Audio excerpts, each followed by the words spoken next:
Welcome to the Italian Wine Podcast. This episode has been brought to you by the Wine to Wine Business Forum 2022. This year will mark the 9th edition of the forum to be held on November 7th and 8th of 2022 in Verona, Italy. This year will be an exclusively in-person edition. The main theme of the event will be all-round wine communication, and tickets are on sale now. The second early bird discount will be available until September 18th. For more information, please visit us at winetowine.net.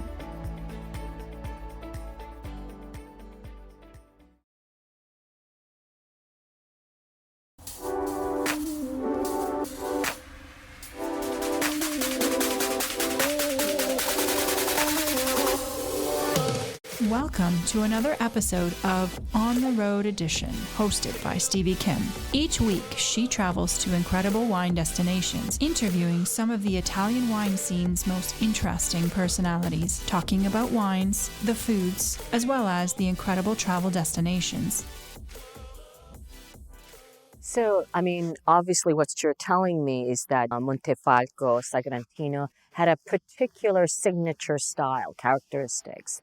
And now the individual winemakers and the producers are giving their style, right? Their character. Having said that, however, if we were to make a gross generalization, okay, just speaking about Sagrantino in general, how would you compare it to other big wines?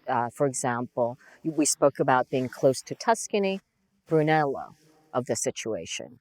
Well, let me say, I wasn't expecting a question like this, but I try to keep an answer anyway. The point is this: if I look to the technical point of view, so maybe a Barolo, but in terms of structure, body, or color, it can be Bulgari. So it's like if you take a Bulgari wine and you couple with a Barolo, a great Barolo, and what's going on. It shows up as Sagrantino. So it's not so bad. Yeah. It's not so bad. The mix of Barolo and Bulgari. So very far away, two different territories, two different climatic conditions. But Umbria is this. It's two different climatic conditions together. This is another exception. So when, if we were to compare to, let's say, an international wine or grape variety, where would you go? I always love when I speak to, foreign palates, let's say Americans or others, I always like to say, if you like red Burgundy, why don't you try Barolo or maybe even Etna? I know, it's not the same thing, but that is kind of on the same wavelength in terms of something that they could probably try, as to the next wine. So what would you say for Sagrantino? Well, Stevie, here is the beauty. And your question is so beautiful because you are asking me, can you tell me something that looks like to Sagrantino, to tell to our guests how it looks like, how it's similar to... That is the beauty. That you have to make it a little bit more approachable, right? Because Sagrantino is very angular. It is, of so course. The question is it similar to something that's more familiar? No. That's just the beauty. There is not a wine that you may say looks like to Sagrantino because I may find something that for certain aspect is similar. I may think to certain Taurasi. Taurasi. To certain Taurasi, but at the end, maybe the tannins are similar or certain parts of the smell or the structure are similar, but they're not twins. Sagrantino is not twins to anybody. It doesn't look like to nothing else. The beauty is this. It's different. It's another stuff. It's his own. He has his own character, have his own color, have his own smell. It doesn't look like to Merlot. It doesn't look like to Cabernet. It doesn't look like to Nebbiolo or to Nerello Mascalese or to Aglianico. It doesn't look like 100% to all of them. While before we was saying it's a blend, if we want to try something similar, it's a blend between Piedmont and Bulgari in Tuscany. So is similar to Piedmont because of the dryness and the thinness of the tannins, but it's not so light in color. It's not. There's not only the skeleton that usually there is into Barolo. There is also the chicha, the meat, that usually there is into a Bulgari.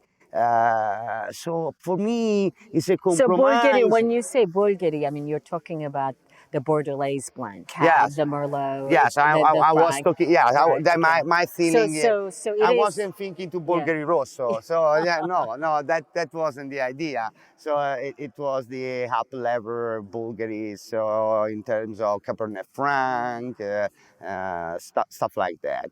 With the complexity on the nose, with the darkness in the color, with the long smell and the multiple nose that every time you turn the glass, new stuff come out. So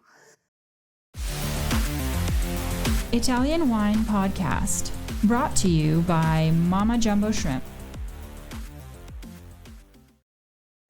when you have a so complex things like a Sagrantino, try to fix it into a box. It's not so easy because you try to go out from the box from any corner. So I have no answer directly for you. No, well, that's very honest, and I like your frankness. You don't pretend to know or have the answer, and that's very. I would very like to tell, well, the point is that we know what we drink and we drink what is foundable. Sagrantino is producing less than 1 million bottles. in total. In total, for all the world. So when we talk about... That's actually something good to know. So actually, there isn't that much to go around. This is the matter. It's not for everybody because it's unavailable for everybody. This is the main trouble.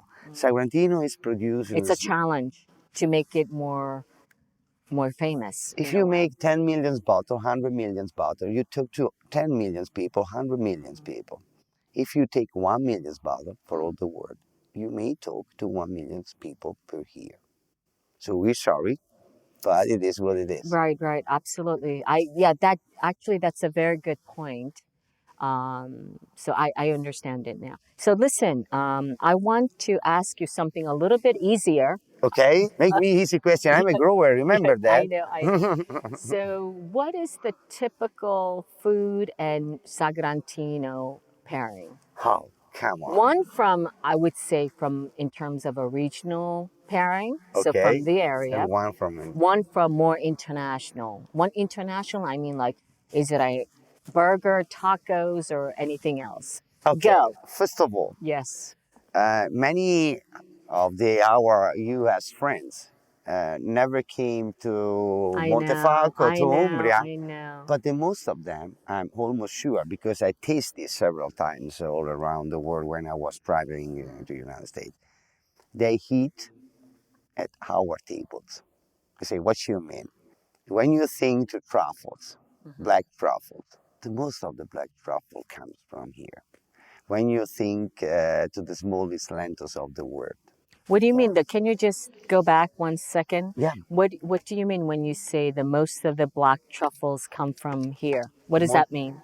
Umbria is the largest producer of truffle, black truffle, in Italy. Oh, I didn't know that. Yes.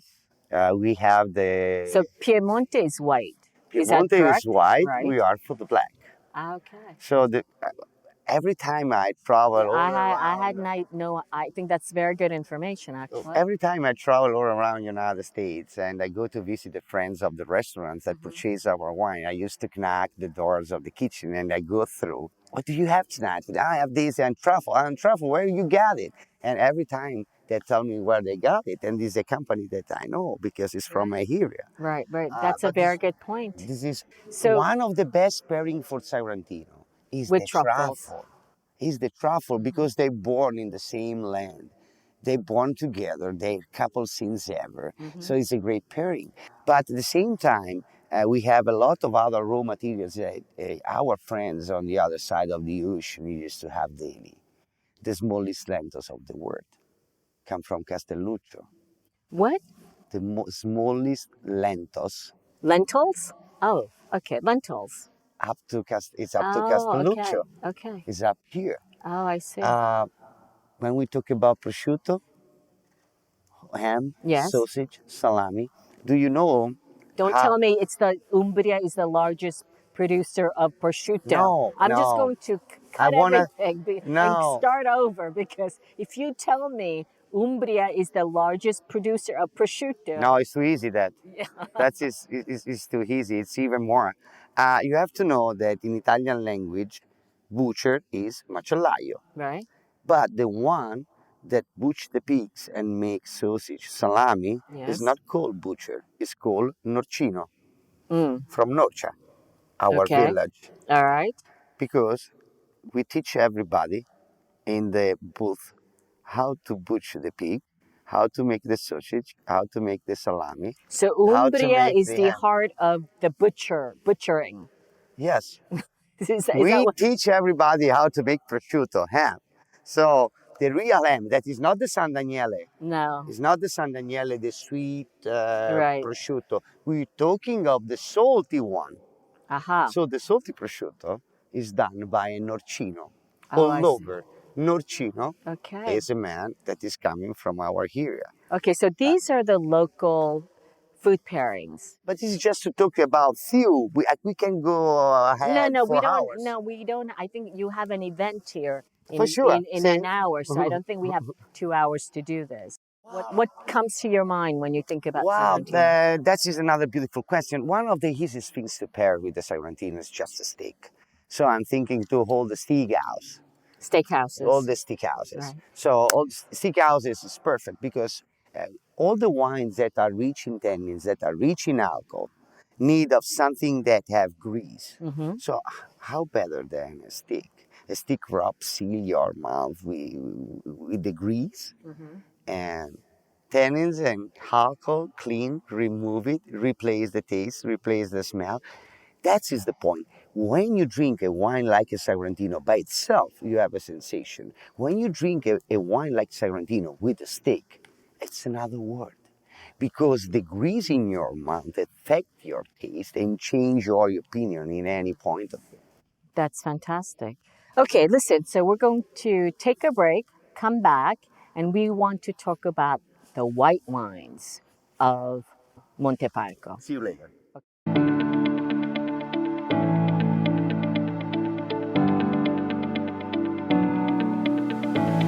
We hope you enjoyed today's episode brought to you by the Wine to Wine Business Forum 2022. This year will mark the 9th edition of the forum, to be held on November 7th and 8th, 2022, in Verona, Italy. Remember, the second early bird discount on tickets will be available until September 18th. For more information, please visit us at winetowine.net.